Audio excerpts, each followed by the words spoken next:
Did Max Verstappen just pull off the craziest comeback of the season? Buckle up because the 2024 Japanese Grand Prix was one for the record books. Hey there race fans, get ready to feel the adrenaline rush as we dive into all the heart-stopping moments and game-changing strategies from Suzuka. Grab your snacks, settle in, and let's relive this epic F1 showdown together. Starting with a bang, let's talk about Max Verstappen's incredible win. He absolutely owned the track from start to finish. I mean, he grabbed that lead right from the first corner and never let it go. It was like he had a magnet pulling him towards victory lane. But let's be real, it wasn't all smooth sailing. Remember that heart-stopping moment when Daniel Ricciardo and Alex Albon tangled, bringing the whole race to a standstill? Talk about a red flag situation, you could feel the tension hanging in the air. Yet, even amidst the chaos, Verstappen was a force to be reckoned with.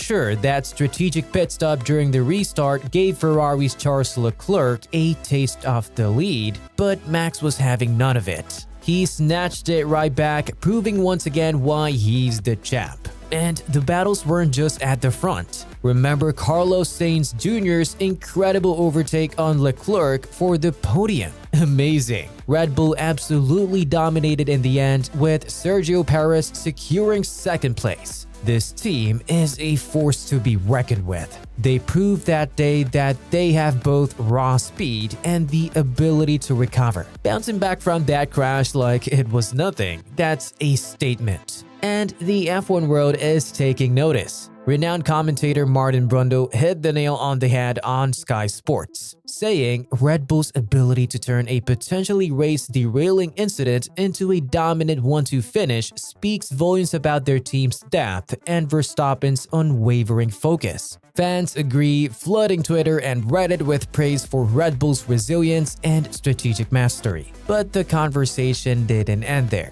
That dramatic crash with Ricciardo and Albon set off a wave of analysis. Former F1 champion and analyst Jensen Button offered his perspective, highlighting the excellent safety measures in place and the quick response that allowed the race to resume. The fans appreciated this insight, sparking discussions about the importance of safety in F1 and how those measures directly impacted the race they just watched. Ferrari's performance also came under scrutiny, with F1 journalist Will Buxton calling them out on his blog.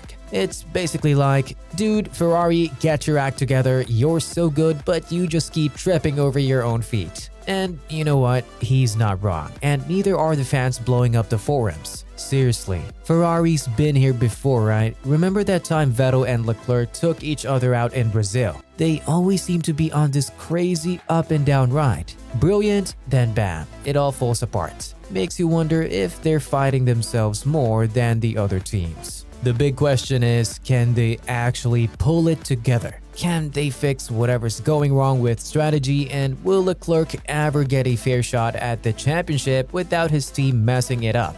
We tried digging around online for any official word from Ferrari, but so far it seems they're keeping quiet about what's going on. Maybe they're deep in analysis mode trying to figure this stuff out themselves. Meanwhile, there's a surprise over at McLaren. They're showing amazing speed on the straights, but everyone knows they have a big car upgrade in the works. The Japanese GP really highlighted the huge difference between the top teams and those further down the grid. It shows just how much work some teams still need to do to catch up. Speaking of teams working to catch up, let's talk about McLaren's impressive climb.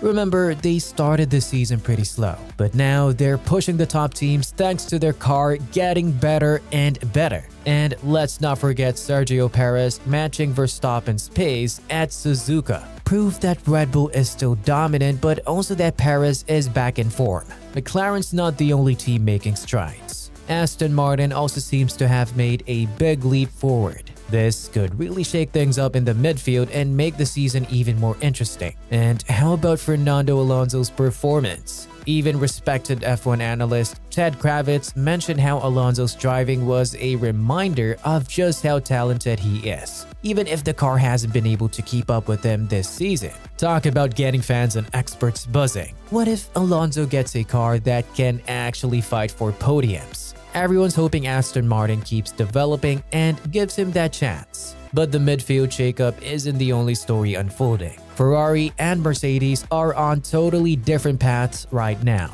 Ferrari's looking strong in the races, but Mercedes still can't seem to find their rhythm, even though they show flashes of what they're capable of. And on the driver's side, things aren't any simpler. Lando Norris and Daniel Ricciardo are each facing their own battles, adding another compelling layer to this season. Norris, the young star, carries the weight of McLaren's hopes to rise again. Meanwhile, Ricciardo, the seasoned veteran, finds himself fighting to prove he's still got what it takes to compete at the top level. Their individual struggles add a touch of drama and uncertainty to an already unpredictable season. As the dust settles on an eventful Japanese Grand Prix, the F1 community is already looking forward. Discussions and predictions about team strategies and driver performances are swirling. Brundle summed it up perfectly. If this race has shown us anything, it's that this F1 season is full of surprises. That feeling of anticipation is sure to keep fans and experts glued to the action.